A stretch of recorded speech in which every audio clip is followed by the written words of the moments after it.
independência do Brasil, após o qual os conceitos lusitanos não mais seriam suficientes para a gente formar uma ideia de brasilidade. Isso se refletiu na literatura brasileira, que estava vinculada ao indianismo, à formação do nacionalismo. Isso se refletiu nas instituições, a criação dos institutos de História e Geografia, como a Lilian Moritz Schwartz trabalha muito bem, né, no Espetáculo das Raças, um livro excelente. Mas na história do direito, talvez o tempo Sela tivesse que ser adiado, porque somente no segundo semestre, na segunda metade do século XIX, a partir mais ou menos de 1850, a gente teria a formação de um pensamento jurídico nacional. Os professores, a maioria passaram a ser brasileiros, a herança de Coimbra diminuiu bastante, as duas faculdades, a de Direito do Recife e a de São Paulo, das Arcadas, começou a ter uma produção mais consistente. Essa é uma hipótese defendida pelo professor Ricardo Marcelo Fonseca, lá de Curitiba, que o pensamento jurídico nacional ele nasce, portanto, a partir da segunda metade do século XIX. Lógico que isso não significa conceitos absolutamente brasileiros, mas sim uma recepção de conceitos europeus e estrangeiros, como Máximo Souto trabalhou na ideia do tradutor e traditore, né? São conceitos que são trazidos, ressignificados, adaptados à realidade brasileira, muitas vezes adaptados à fórceps, na força. Bom, o Silvio Romero, um autor da Escola do Recife, bastante importante, dizia que a partir de 1870 surgiu no Brasil um bando de ideias novas, essa é a expressão que ele utiliza. Darwinismo social, positivismo, uma série de novas doutrinas filosóficas chegaram por aqui, o monismo, enfim. E foi justamente nesse contexto que a gente teve a recepção de novos fundamentos aqui no direito penal brasileiro. E eu estou me referindo especificamente à recepção do positivismo. Portanto, a hipótese se é que a gente tem um tempo de Sela no Brasil, isso é algo que tem que ser averiguado, e a averiguação tem que ser feita em estudos específicos, né, de cada contexto. Talvez no campo penal fosse esse período de discussão das ideias positivistas e um período, portanto, que gira em torno da abolição da escravatura, da proclamação da República e, consequentemente, a produção do Código Penal Republicano. Mais à frente, a instalação da ideologia de defesa social. E esse é o tempo Sela, talvez, do direito penal brasileiro. E, portanto, é muito importante entender os conceitos que surgiram nesse momento, porque eles ainda estão presentes, de certa maneira, na doutrina criminal e podem ser entendidos como conceitos fundamentais do direito penal brasileiro. Essa é uma das hipóteses que eu utilizo. Bom, continuando, a ideia interessante de Koselleck é que ele trabalha com uma história dos conceitos que eu defino como uma forma de história cultural, sem negar a história social. A gente não pode ignorar e abandonar a história social. E, portanto, o modelo de história dos conceitos não somente é funcional para a história social, é dizer o seguinte: não existe história social sem história de conceitos, e vice-versa, porque o entendimento da sociedade depende de conceitos estabelecidos.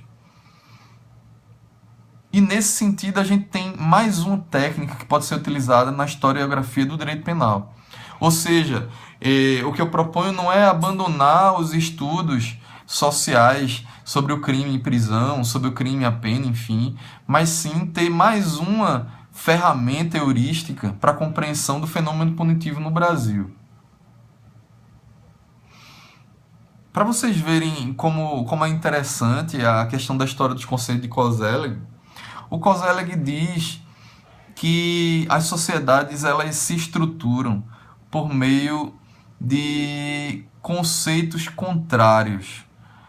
Ele chama isso de conceitos antitéticos, contrários. No seguinte sentido, existem alguns conceitos que servem para criar antônimos, conceitos contrários. Por exemplo, o Koselleck fala de helenos e bárbaros. Se você define o que é a característica de ser heleno, e a gente está falando da antiguidade clássica, ao mesmo tempo você está excluindo as pessoas que não se enquadram naquele conceito. A gente pode falar de cristãos e pagãos.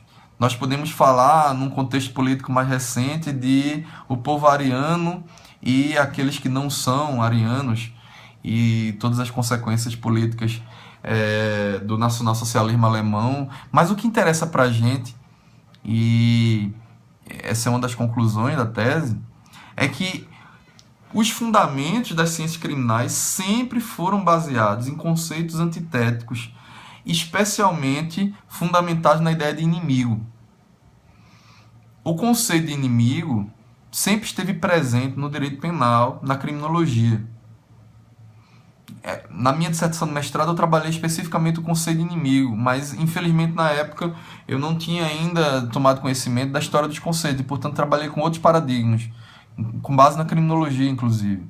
Mas desde lá eu percebi que a gente tem, muitas vezes, novas denominações. Isso vem, segundo Koselleck, da onomasiologia. Às vezes você tem termos diferentes com os mesmos significados. Quantos e quantos termos não foram criados pelo discurso criminal histórico para designar o inimigo? Delinquente inato, classes perigosas, degenerados, os atavismos, os anormais de que Foucault fala, enfim, todos esses conceitos servem para excluir certos grupos sociais. É dizer o seguinte: o cidadão, ele não é essencialmente igual ao inimigo. E a gente lembra recentemente da doutrina polêmica, do Günther Jacobs sobre o direito penal do inimigo. Pois bem, sem querer entrar nessa questão com mais profundidade, porque não dá tempo, eu já estou até passando um pouquinho do tempo. O Jacobs, me parece que a grande polêmica dele não foi o fato de falar que deveria haver um sistema diferenciado, um direito penal para o inimigo e outro para o cidadão. Porque, convenhamos, isso sempre existiu no discurso criminal. Talvez a grande polêmica foi ele ter falado diretamente sobre isso, sem usar eufemismos, usando o termo inimigo, assim como Carl Schmitt usou, sem querer disfarçar isso com base em cientificismos, em nomes que às vezes seduzem retoricamente.